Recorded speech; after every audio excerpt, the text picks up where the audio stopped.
entramado, esas moléculas de peptidoglicano están compuestas básicamente por dos tipos de moléculas. Ácido murámico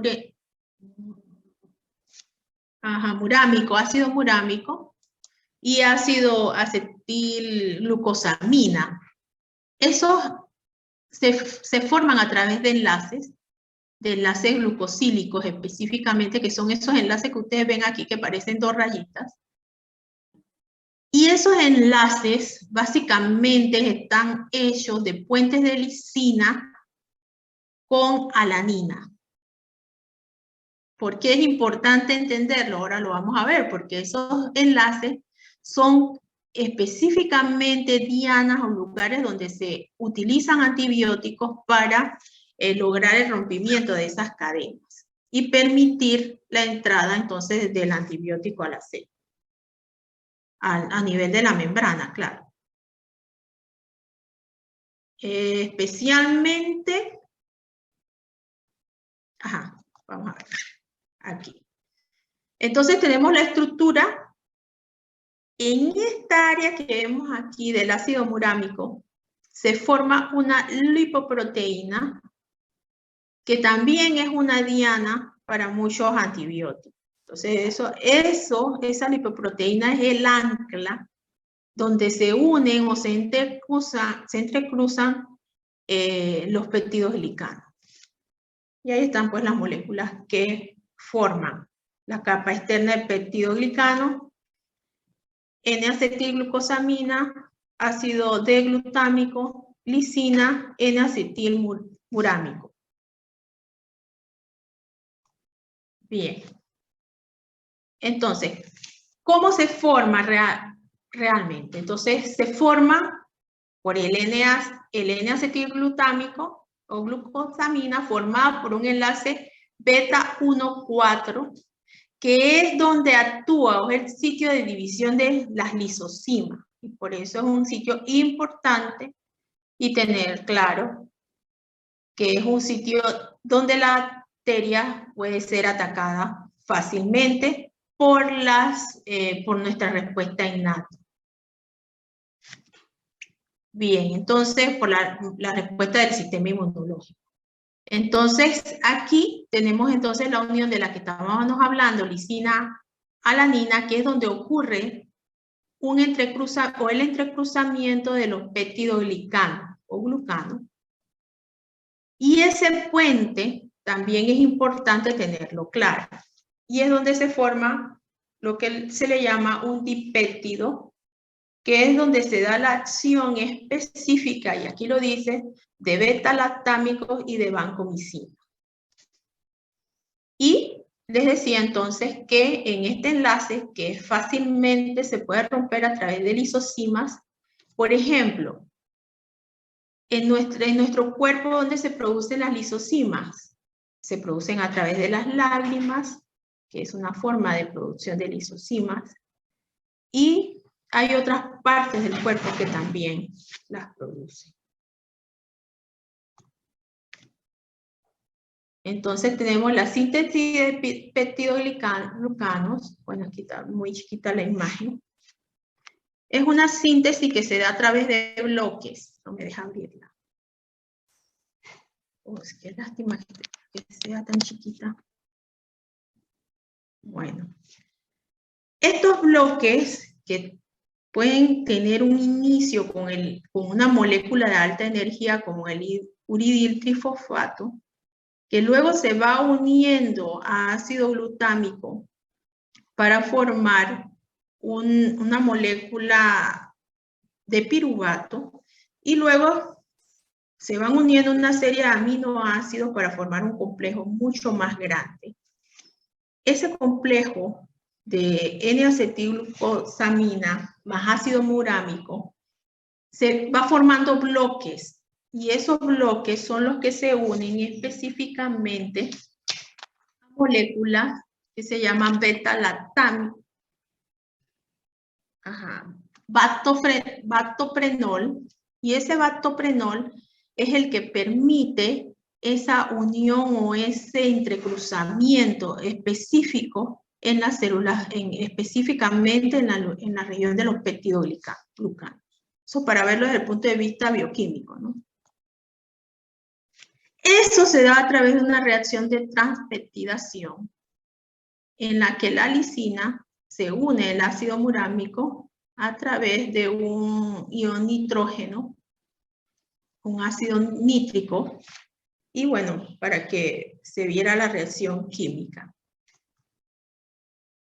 Entonces, vamos a ver ese desde el punto de vista bioquímico, ¿no? De la parte donde se da la unión o el entrecruzamiento de los peptidoglucanos o peptidoglucanos. Entonces, ajá.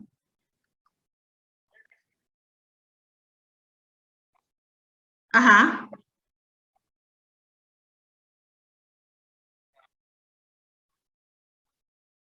Ajá. El bactoprenol es esta unión o esta cinta que se ve aquí, está como muy chiquito.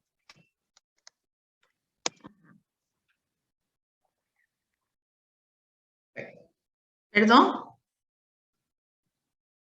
¿Aló?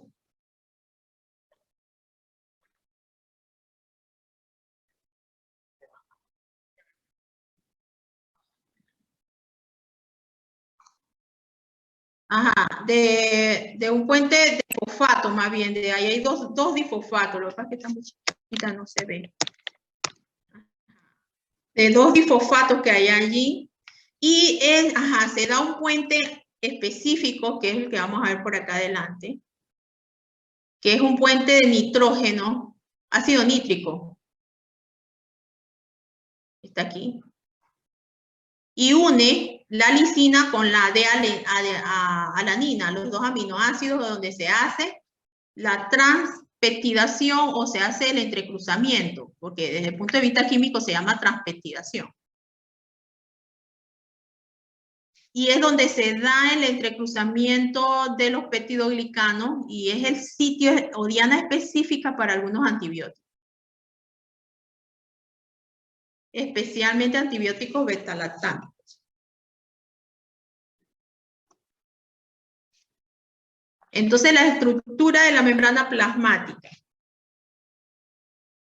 ¿Cómo es la estructura de la membrana plasmática? Bueno, nosotros la conocemos, sabemos que en las membranas plasmáticas hay membranas integrales o proteínas integrales que tienen la función de llevar de un lado a otro moléculas que muchas veces a esas proteínas se unen proteínas periféricas de membrana que actúan como chaperonas o acompañan la reacción química que allí se dan.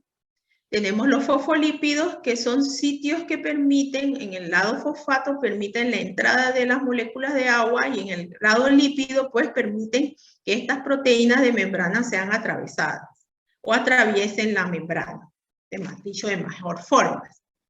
Tenemos los disacáridos, que lo vamos a ver en detalle más adelante, que actúan como antígenos y que son sitios importantes para la reacción inmunológica, especialmente la innata.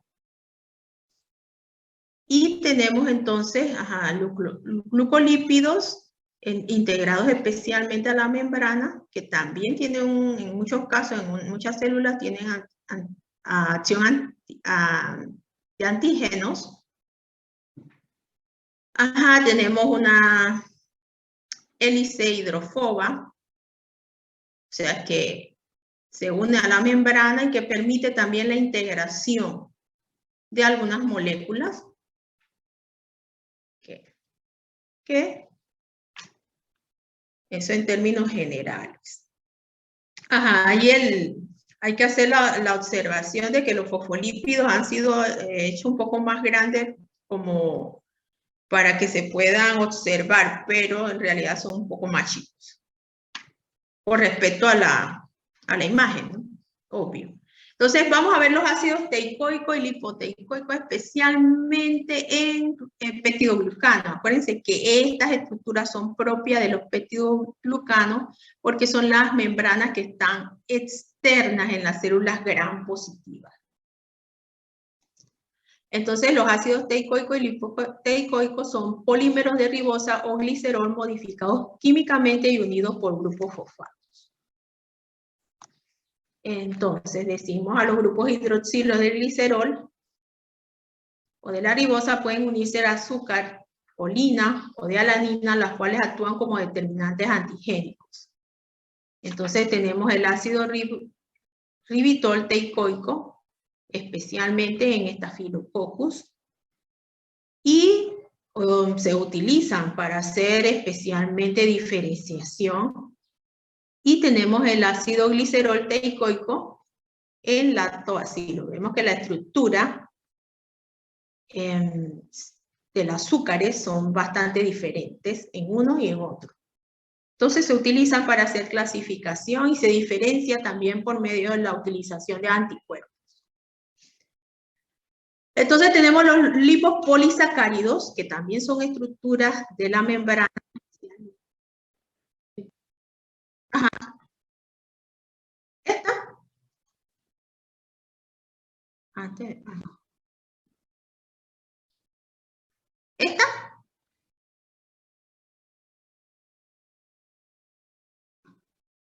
Ajá. Bueno, ahí también está la estructura química y la unión de los puentes fosfatos, que los vimos hace un momento en el bactoprenol. Que es exactamente el sitio donde se da la unión, ¿no? Entonces decíamos allí que es, en el caso de los ácidos teicoicos, el azúcar que los acompaña, o el glicerol en este caso, el glicerol o acá el ribitol que los acompaña, hacen diferencia. Y estas estructuras son utilizadas para hacer clasificación específicamente de bacterias por el serotipo. Entonces tenemos el lipopolisacárido, que son estructuras específicamente de bacterias gram negativas, acuérdense, porque están en la superficie de la membrana externa de la gram negativa. Recuerden que la gram negativa tiene una membrana celular externa y una membrana celular interna, un espacio periplasmático en el centro, donde están los peptidoglucanos. Entonces, los lipopolisacáridos, que son extremadamente tóxicos para los animales, se denominan endotoxinas de bacterias gram negativas, porque se encuentran firmemente unidas a la superficie celular y se liberan solo cuando las células sufren lisis. Cuando los lipopolisacáridos se desdoblan en polisacáridos y lípidos A, toda la toxicidad se relaciona con este último, con este lípido A. El antígeno O, que lo vamos a ver en detalle ahora, es muy inmunogeno, o sea que él produce mucha reacción inmunológica en animales y vertebrados. Y se confiere especificidad antigénica por el antígeno O porque este es muy variable entre las especies e incluso en cepa de una misma especie. Entonces vamos a ver el lipopolisacárido en detalle. Tenemos primero, bueno, vamos a comenzar de abajo hacia arriba porque es la unión es la parte donde se une a la membrana celular externa de las bacterias gram negativas. Entonces tenemos ácidos grasos, específicamente esos ácidos grasos que se unen a la membrana celular, a los fosfolípidos, a los fosfatos, los grupos fosfatos especialmente, son lo que le llamamos los lípidos A, y como habíamos dicho en el texto anterior, que es la parte inmunológica o donde donde hay mayor reacción inmunológica. Tenemos el disacárido difosfato, que es esta área aquí que tiene dos fosfatos y es un azúcar, una pentosa, ahí se ve. Y tenemos una región central o core del disacárido. Y tenemos en la parte de arriba un antígeno, que son unidades repetitivas que también son azúcares. Entonces, decíamos aquí, por ejemplo, aquí hay un ejemplo, que, bueno, los LPS se utilizan para clasificación bacteriana porque esa estructura varía, puede ser que aquí no haya más o haya menos, inclusive que no haya, como en el caso de Neisseria, que no tiene el antígeno, entonces hay una reacción muy fuerte del sistema inmunológico a esa bacteria porque se enfrenta específicamente a la lipoproteína, a la lipo-A. Y les dije entonces que esa lipo-A también es esencial en la viabilidad de la bacteria. Bien. ¿No hay más nada por allí? Sí. Se utiliza en la clasificación de la bacteria, está unida y se proyecta hacia el exterior de la bacteria. Es clave para la estructura del... Ok. Ahí está, yo les paso el PowerPoint para que lo lean en detalle lo que allí dice. Y también recuerden que el PowerPoint solamente es un breve resumen de lo que está en el libro. En el libro ustedes van a encontrar mucho más detalle de lo que mi mente puede recordar, pero allá hay mucho más detalle. Y lo que yo busco con los PowerPoint, que puedan entender lo básico, para que cuando ustedes se enfrenten a toda esa información se den cuenta específicamente a qué puntos o qué es lo que deben entender en ese mundo de información. Entonces, la replicación del cromosoma bacteriano desencadena también el inicio de la división celular, como les decía al inicio. Para que ocurra la división celular o la fragmentación de la bacteria en células hijas, debe ocurrir el proceso de duplicación, debe iniciarse el proceso de duplicación bacteriano y eso ocurre al final del ciclo vital de la célula. Cuando la célula recicla constantemente todas sus estructuras, esas estructuras de peptidoglicanos están en constante movimiento, por eso es que las bacterias son vulnerables a muchos antibióticos, porque esos sitios de entrecruzamiento que vimos ahí con tanto detalle de la estructura química, que si la lisina se une a la alanina y que se une con enlaces de nitrógenos y que esos enlaces pues se unen en un sitio de unión específicamente, bueno, que se llama bactoprenol y toda esa cosa, esa maraña, porque ese es como una red de esas redes que usan los pescadores, como la red que usan así los pescadores, bueno, es una red parecida. Esos sitios específicos, allí donde está el bactoprenol, donde se hacen los enlaces, donde hay enzimas que actúan sobre esos enlaces, son dianas o puntos específicos donde actúan los antibióticos. Y a esos puntos hay que prestarle mucha atención para las preguntas de examen.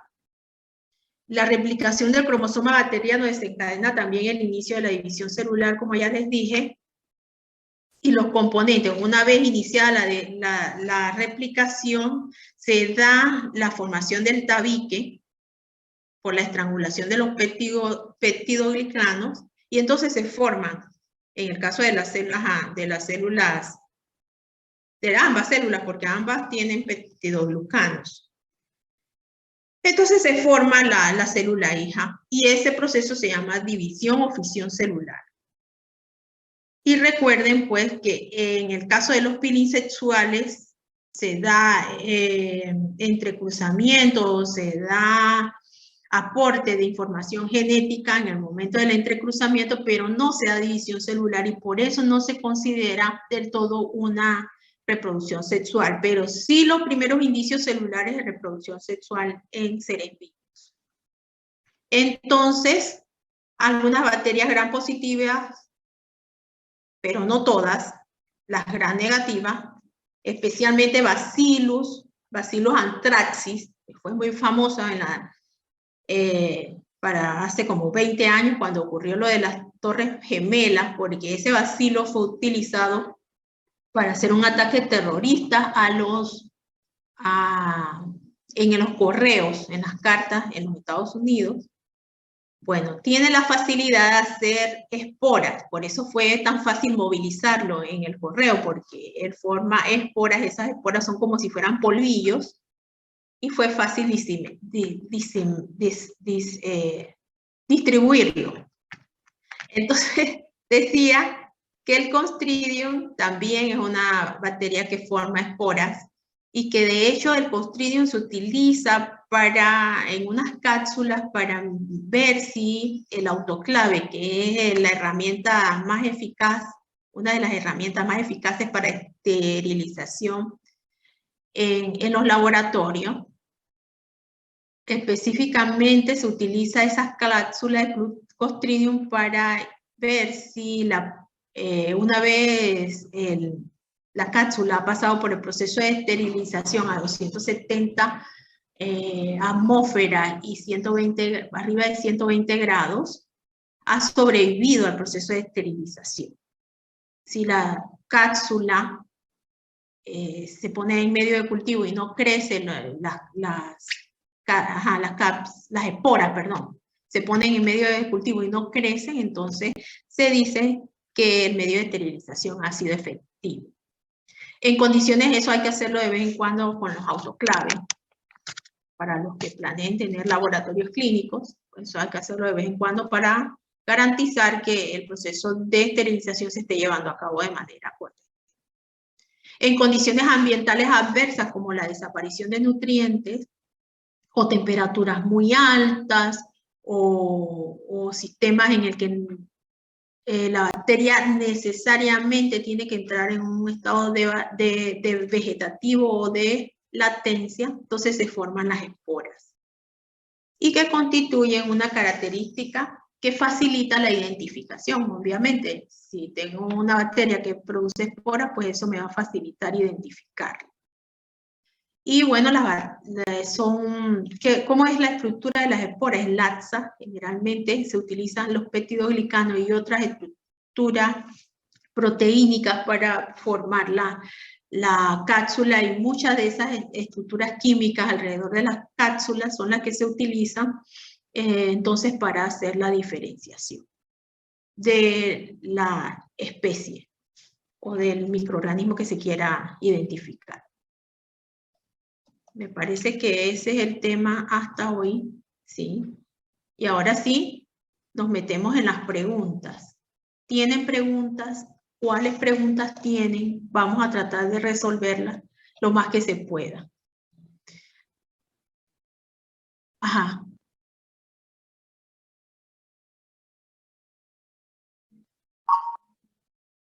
¿El qué? Ah, el antígeno. Ajá. Vamos a ver. Vamos. Ajá. Sí. Déjame ver si el antígeno O son unidades repetitivas, que generalmente son sacáridos, son azúcares, y dependiendo de la cantidad pueden llegar a ser hasta 100 o 50 unidades, dependiendo de la bacteria. ¿Y cuál es la función del antígeno O? Es el que reconoce los anticuerpos.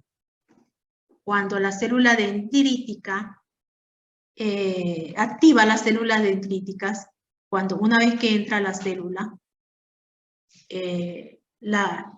activa las células dendríticas, y estas células dendríticas, acuérdense que tienen una serie de receptores. Entre esos receptores están los receptores de anticuerpos. Ese antígeno se une a esos receptores, y entonces de una vez desencadena la inmunidad innata de la célula.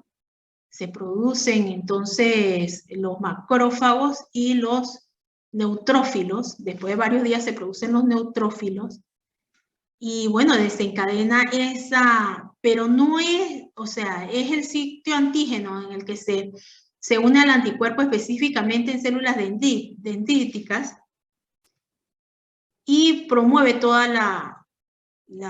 también promueve la formación de citocina y desencadena una gran cantidad de inflamación en la célula, lo que hace a la célula más vulnerable a la hora de que entre, de que se dé, o sea, provoca una reacción muy fuerte, sobre todo en géneros como Neisseria, provoca una reacción muy fuerte. En el caso, ajá, ajá, ajá, en pseudomonas, ajá.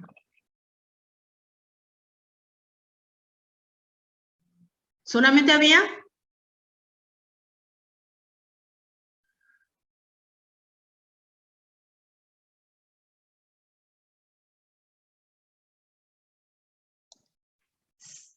Si tiene endotoxina, figúrate que es una bacteria, nada más con que me digas que tiene endotoxina, me dice que es una bacteria gram negativa. ¿Sí?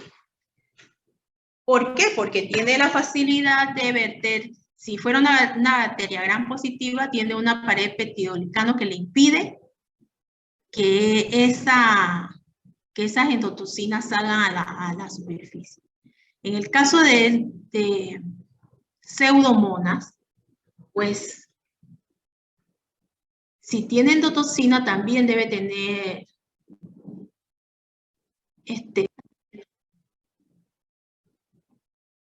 y si no tiene antígeno, como en el caso de Neisseria, pues debe tener el lípido A, que también es una parte que provoca una reacción inmunológica fuerte en el microorganismo.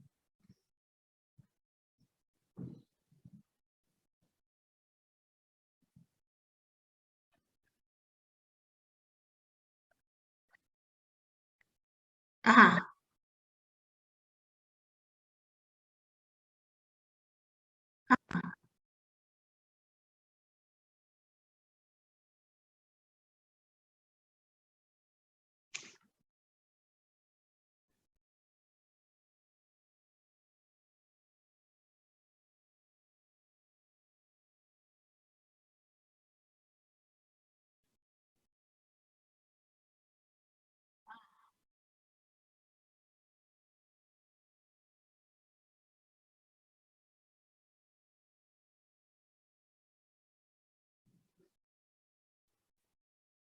Ah, o sea, ¿cuál es? Esa es la pregunta que redundan entre todos. ¿Cómo entra la bacteria a la célula? Eso es lo que me he dado cuenta. Ajá. Bueno, las bacterias tienen fibrinas que otro tipo de adhesinas, otro tipo de moléculas que se fijan a las células epiteliales, son muy adherentes a las células epiteliales, lo que permite que la célula entre con facilidad, se fija a la célula, a la membrana celular de las células epiteliales y permite la entrada de las células. En algunos casos lo que ocurre es que la bacteria tiene toxinas que degeneran parte de la membrana celular y el proceso de inflamación en sí permite que la célula esté vulnerable y se pueda entrar entonces la célula a la...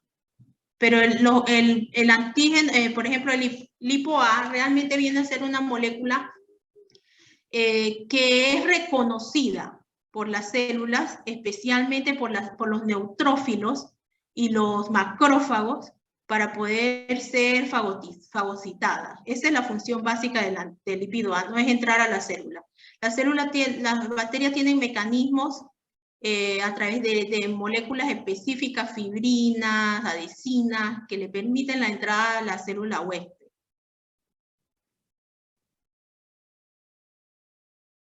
No sé si contesté tu pregunta, Felipe. Ah, ok.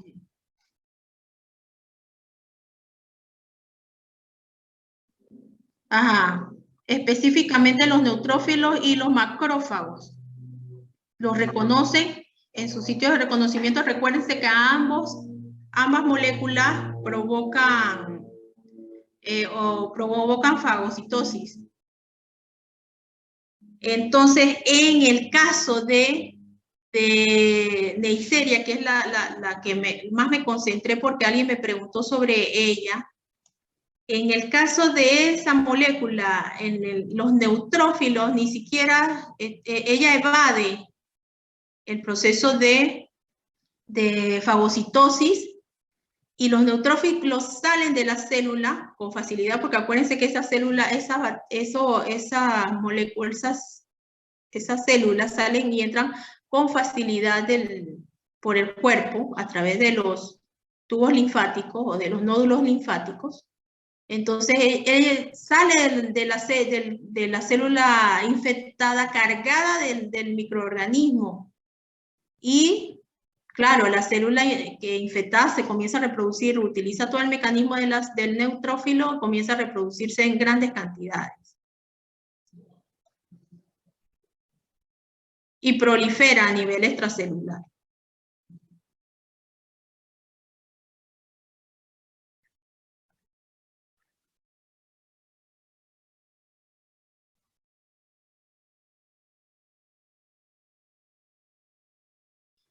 ¿Por qué se le llama toxina? Se le llama toxina porque toxina en el caso de nosotros los seres humanos, para nosotros es tóxica porque ella entra al sistema inmunológico y provoca una reacción humoral, que es la reacción de provocar grandes cantidades de citocinas y otro tipo de citocinas, que ahorita no me acuerdo, pero una tormenta de citocinas muy grande que provoca una inflamación exagerada en el lugar, y esa inflamación es por eso que se le llama a la célula se le llama a la lipo una citotoxina.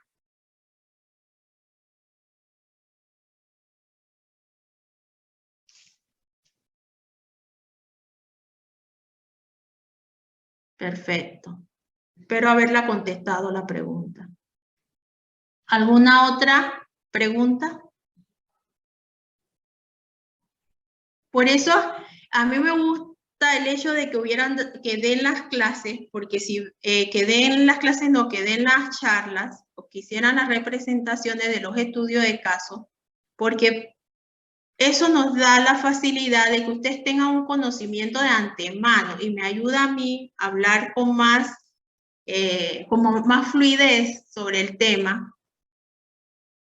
Y ese es el objetivo de las representaciones o de las charlas que están dando, de que ustedes de antemano, con mucho tiempo, ya hayan podido revisar algunos casos y no solamente yo pueda dar desde el punto de vista mío como microbióloga del conocimiento que tengo, de lo que he podido ver a lo largo de estos años, revisando la literatura, sino que ustedes también puedan aportar mayor información de los casos, así como lo ha hecho Felipe. Eso ha sido excelente porque eso le da mayor dinamismo a la clase. Por ejemplo, profesora, no tengan miedo de preguntar, de indagar, porque si no se sabe, entonces buscamos una imagen para la próxima clase, que deben traer una imagen para la próxima clase para que veamos realmente un caso específico de antes de comenzar. Bueno, la próxima semana tenemos un examencito ahí, cortito, no muy largo. Pero la que sigue, voy a traer un ejemplo. Voy a buscar Pseudomonas y Neisseria, que son las dos que me han preguntado hasta ahora, para que veamos una imagen de cómo funciona esto realmente. Pseudomonas es la suya, Felipe. Ah,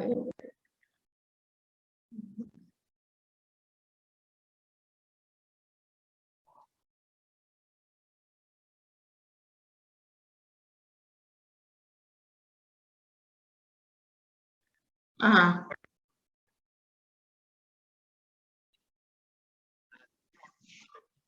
Ajá.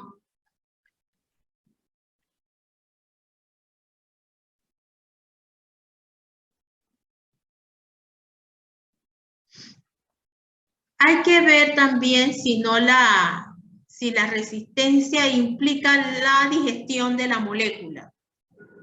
Porque si la resistencia implica que la bacteria tiene o produce a través del ARN una enzima que digiere o que ayuda en la digestión de esa molécula y esa molécula es utilizada, porque acuérdense que las células bacterianas requieren una gran cantidad de moléculas para realizar su metabolismo y que ellas requieren la mayor conservación de energía desde todo punto de vista. Entonces a ella no le facilita nada porque ella tiene que usar, como lo dijo bien Felipe, transporte activo, o sea, energía. Ese transporte activo requiere energía, no es difusión facilitada. Entonces requiere energía para poder salir de la célula. Entonces hay que ver si ese antibiótico es parte de la digestión, ella lo utiliza para la digestión celular o el metabolismo celular y lo integra entonces a sus moléculas, o si esa molécula sale de la célula por transporte activo o transporte pasivo. Debe ser por transporte activo porque los antibióticos son moléculas grandes, son moléculas pequeñas. Entonces, si sale de la célula debe ser por transporte activo.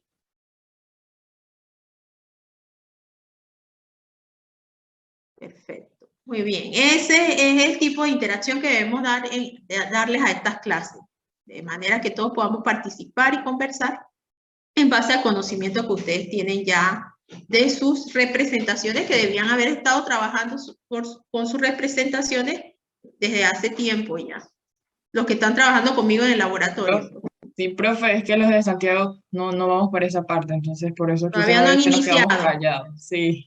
Entonces sí me Ah, gustaría que, si usted dijo de las imágenes, quizás si las ajá. trae, entonces nosotros podemos como tipo alimentarnos, aunque sea un Y para poquito de lo que guiarse ustedes más, están ¿cierto? Porque manejando. así como Y muy no estamos teórico. perdidos, pues. Sí, sí, claro.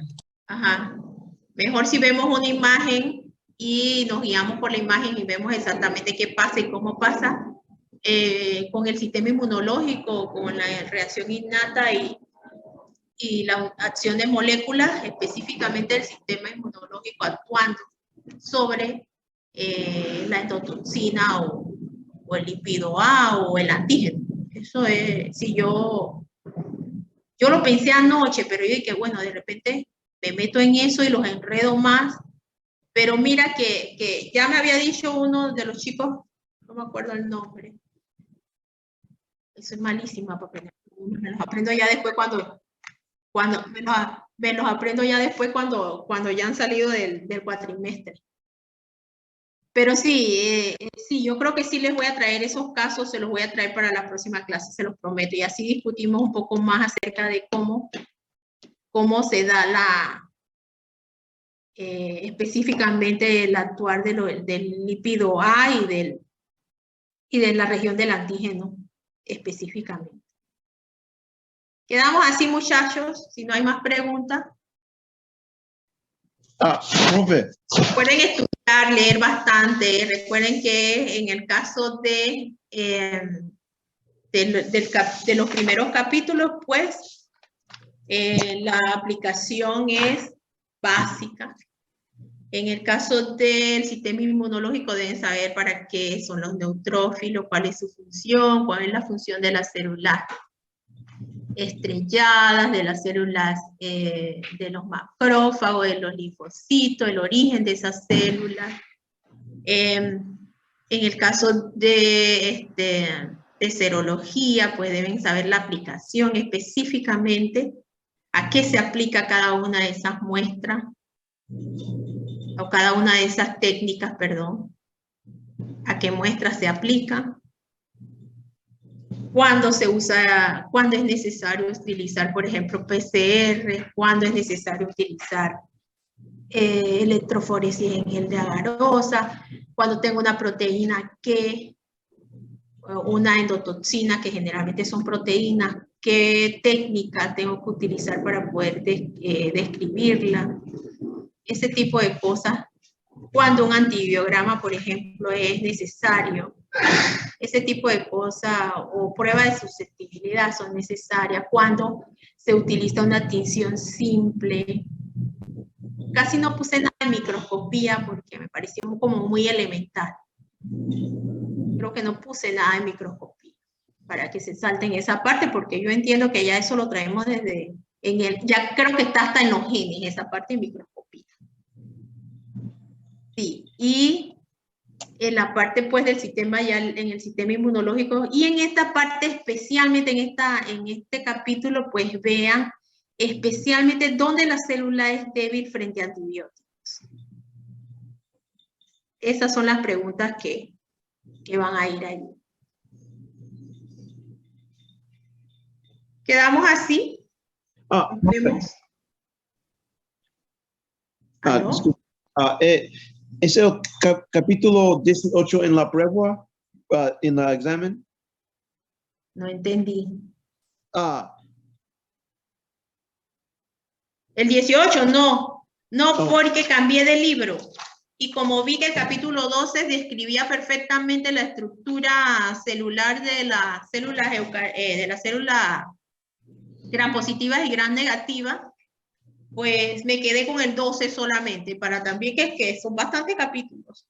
1, 2, 3, 4, 5, 6, 7, 8 capítulos. Gracias. Sí. Me escribieron, voy a ver qué me escribieron. A ver. En el chat. Diseminar y polimerización es lo mismo. No. Entramación. Entramación, no. Bueno, a la hora de hacer de que la célula haga el entramado del peptidoglicano, ocurre una polimerización. O sea que de alguna manera sí es como sinónimo, pero la palabra correcta es polimerización.